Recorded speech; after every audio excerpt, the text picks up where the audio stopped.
Hello दोस्तों, Boruto की time skip का पहला चैप्टर या ये कहो बोरुटो मांगा का चैप्टर 81 फाइनली रिलीज हो चुका है। वो भी बहुत ही ज्यादा लंबे टाइम के बाद, जो लिटरली में बहुत ही ज्यादा कमाल का था। क्योंकि एक इसमें आपको बहुत सारे कैरेक्टर्स के नए डिजाइन, उनके नए कैरेक्टर लुक देखने को मिलने वाले हैं, जिसमें से कुछ तो बहुत ही ज्यादा कमाल के हैं। दूसरा, आप सभी को कवाकी की कुछ नई एबिलिटीज भी देखने को मिलने वाली है, जिसका मतलब है कि ये फ्यूचर के अंदर बहुत ही ज्यादा स्ट्रॉन्ग होने वाला है और ये पहले से तो काफी स्ट्रॉन्ग हो भी चुका है। और इसी के साथ इस चैप्टर का सबसे ज्यादा हाईलाइटिंग पार्ट बोरुटो की एंट्री, जो बहुत ही ज्यादा बैडएस मूवमेंट में से एक है। एंड यही नहीं, कोड की जो 10 टेल की आर्मी है वो निंजा विलेज पे अटैक करते हुए भी देखने को मिलने वाली है। एंड ये चीज तो मैंने आप सभी को स्पॉयलर्स में ही बता दी थी कि जो हमारा कोनोहा विलेज है उसका 8th होकागे कौन होने वाला है। तो चलिए अब इन सभी चीजों को डिटेल में बात करते हैं और इन सबको सीन बाय सीन एक्सप्लेन करने की कोशिश करते हैं। तो ये वीडियो काफी ज्यादा कमाल की होने वाली है, क्योंकि बोरुटो इज बैक। चलिए शुरू करते हैं।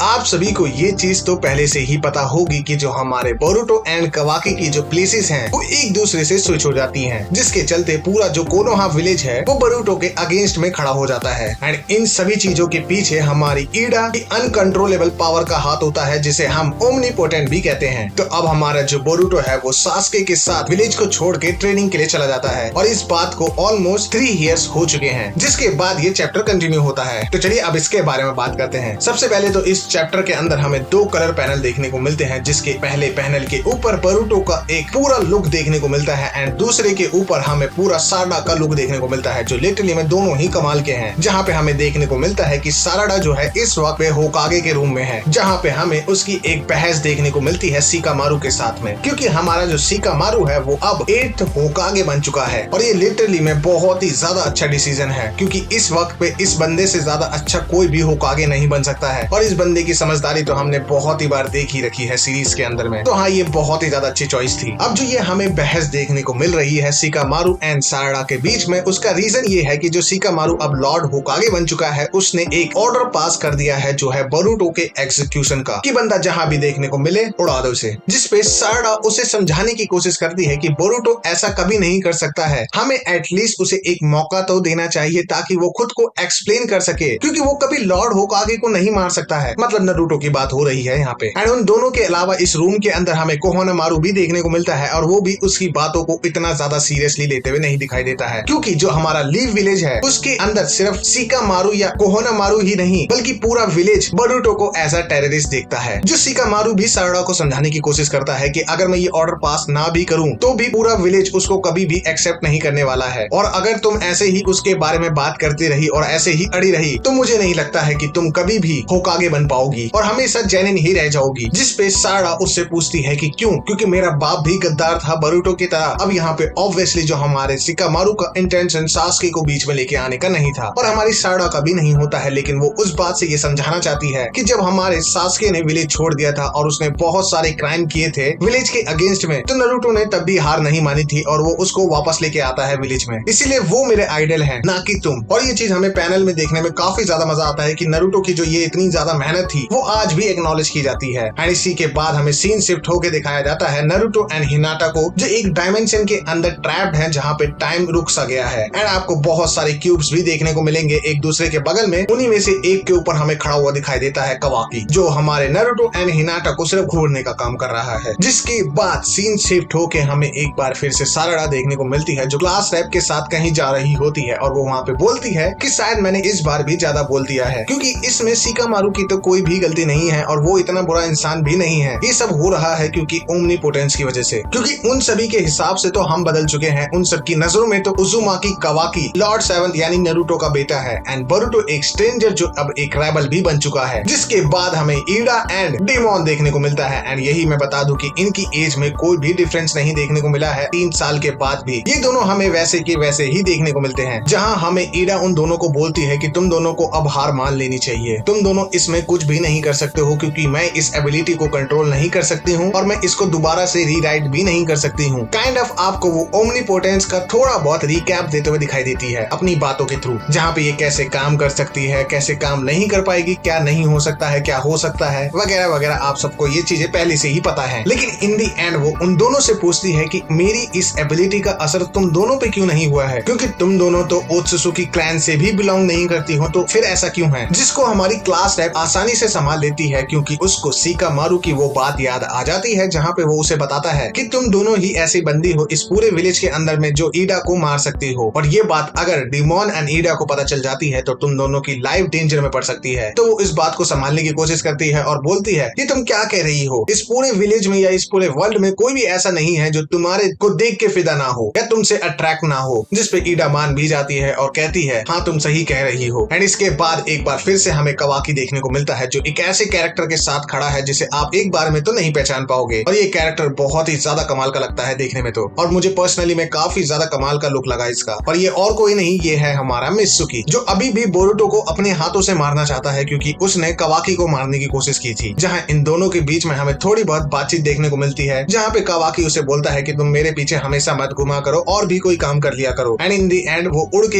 एक जगह से दूसरी जगह चला जाता है। एंड हमें यहाँ दो बहुत ही ज्यादा कमाल की चीजें देखने को मिलती है, जिसमें से पहली है कि जितनी भी कवाकी ने बातें बोली होती है मित्सुकी को, उसके ऊपर जो मित्सुकी के रिएक्शन हमें देखने को मिलते हैं वो थोड़े से ऑड से होते हैं क्योंकि उसको भी अब सारी चीजें थोड़ी थोड़ी अलग लगने लगी हैं। जिसका मतलब है कि टाइम के साथ इस एबिलिटी का जो इफेक्ट है वो शायद कुछ लोगों पे कम होता जा रहा है। दूसरा, हमारा कवाकी अब उड़ सकता है, जिसका मतलब है इन 3 सालों में इस बंदे ने भी काफी सारी ट्रेनिंग करी है और ये बंदा भी अब काफी ज्यादा स्ट्रॉन्ग हो चुका है और आने वाले टाइम में और भी ज्यादा स्ट्रॉन्ग होने वाला है। और शायद ऐसा भी हो सकता है कि अब हमारा बोरुतो भी उड़ सकता हो क्योंकि वो भी ओत्सुसुकी क्लैन से ही बिलोंग करता है। एंड इसके बाद हमें देखने को मिलती है हिमावारी वो भी कोको के साथ ट्रेनिंग करते हुए, और जैसे ही उसकी ट्रेनिंग खत्म हो जाती है वहाँ पे शीडा पहुंच जाता है जो उससे पूछता है कि तुम इतना ज्यादा डेस्परेटली स्ट्रॉन्ग क्यों होना चाहती हो, जिसपे वो बताती है कि मैं बोरुतो की मदद करना चाहती हूँ। जिसपे सब शॉक हो जाते हैं और शीडा उससे पूछता है कि उसी ने तुम्हारे पापा को मारा था तब भी, जिसपे हिमावारी उसे अपनी बात समझाने की कोशिश करती है कुछ रीजंस के साथ, और वो ये भी बोलती है कि वो सेंस कर पा रही है कि नारुतो यानी उसका बाप अभी भी जिंदा है कहीं पे एंड बोरुतो अभी भी बहुत ज्यादा डेंजर में है, तो उसे उसकी मदद करनी होगी। इस बात से आपको ये चीज तो पता लग जाती है कि जितने भी बोरुतो के क्लोज वन हैं उनके ऊपर इस एबिलिटी का इफेक्ट धीरे धीरे कम होता जा रहा है। जिसके बाद हमें देखने को मिलता है कवाकी की इशिकी डोजुत्सु, जिसकी एबिलिटी को यूज करने के बाद वो विलेज में जहाँ जहाँ पे क्लॉ मार्क्स प्रेजेंट होते हैं वो उन सभी को खत्म कर देता है, वो भी कुछ शिनोबी के साथ मिलके। लेकिन उन शिनोबी में से एक के बैक पे एक क्लॉ मार्क प्रेजेंट होता है और उस बंदे को आइडिया भी नहीं है ये कब और कहां से आया होता है। जिसके बाद वो शिकामारु से इन्वेस्टिगेशन चालू करने के लिए बोलता है क्योंकि ऐसे और भी लोग हो सकते हैं जिनके पीछे क्लॉ मार्क है और उन लोगों को आइडिया भी नहीं है। जिसका मतलब है कि कोड विलेज के ऊपर कभी भी हमला कर सकता है, तो इसे जल्दी से जल्दी सॉल्व करना पड़ेगा। और जैसा सोचा वैसा ही होता है। विलेज के अंदर एक बंदे के बैक से हमें कोड का एक 10 टेल सोल्जर अटैक करते हुए दिखाई देता है और जल्दी ही ऐसे बहुत सारे आ जाते हैं वहाँ पे। जिसके ऊपर हमारा शिकामारु बीइंग होकागे वो अपने शिनोबी को काम पे लगा देता है कि लोगों को बचाना मोस्ट प्रायोरिटी वाला काम होगा, जहाँ पे उन सभी को ऐसी जगह पे लेके जाओ जहाँ पे उनके ऊपर अटैक ना करा जा सके और उनकी सेफ्टी इंश्योर की जा सकती हो। एंड इसी के अगले पैनल में हम देखते हैं कि एक लड़की के ऊपर 10 टेल सोल्जर अटैक करने ही वाला होता है कि वहाँ पे कवाकी पहुंच जाता है, वो भी काफी ज्यादा कमाल के तरीके से, और ये पैनल में देखने में काफी अच्छा भी लगता है। एंड इसके जस्ट बाद अगले पैनल में आप देखोगे कि साड़ा भी वहाँ पहुंच जाती है और अपनी सुंदर सुंदर टांगों से वो एक 10 टेल सोल्जर के ऊपर अटैक भी कर देती है, जिसके बाद वो खड़ा भी नहीं हो पाता है। लेकिन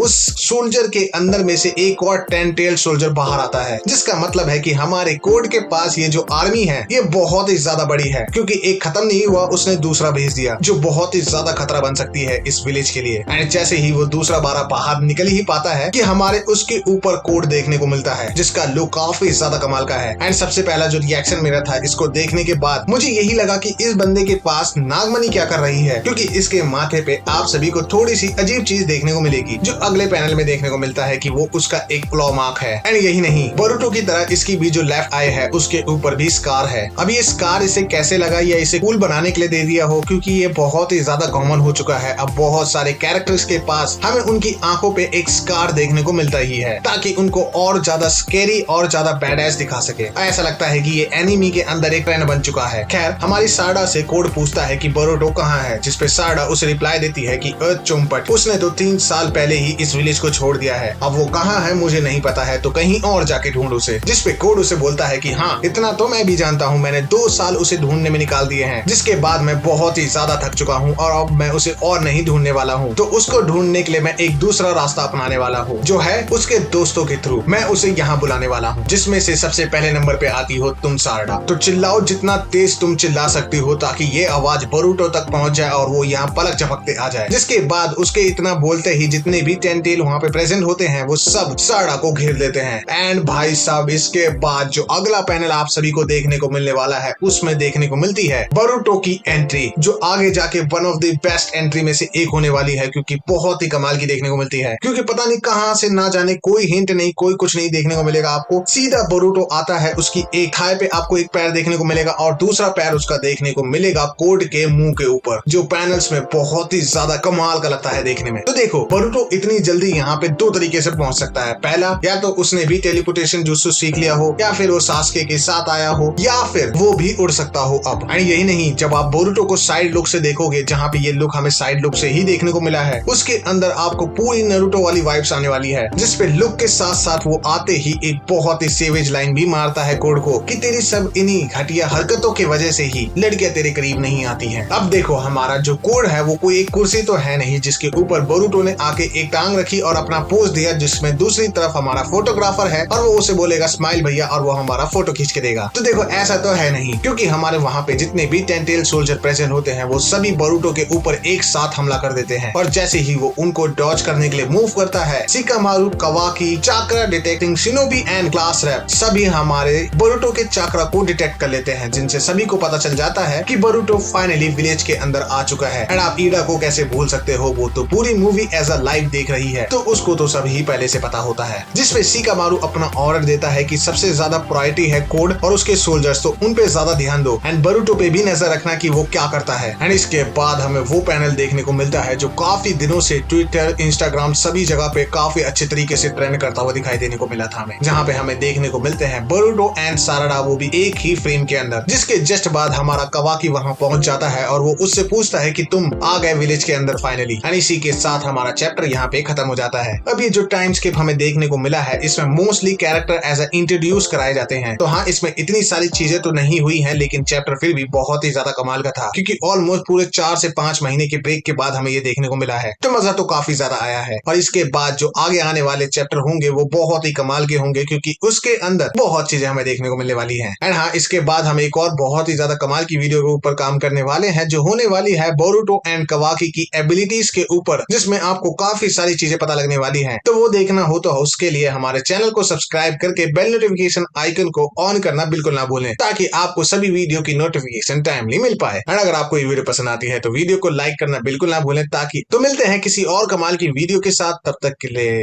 जय Hind and thanks for watching.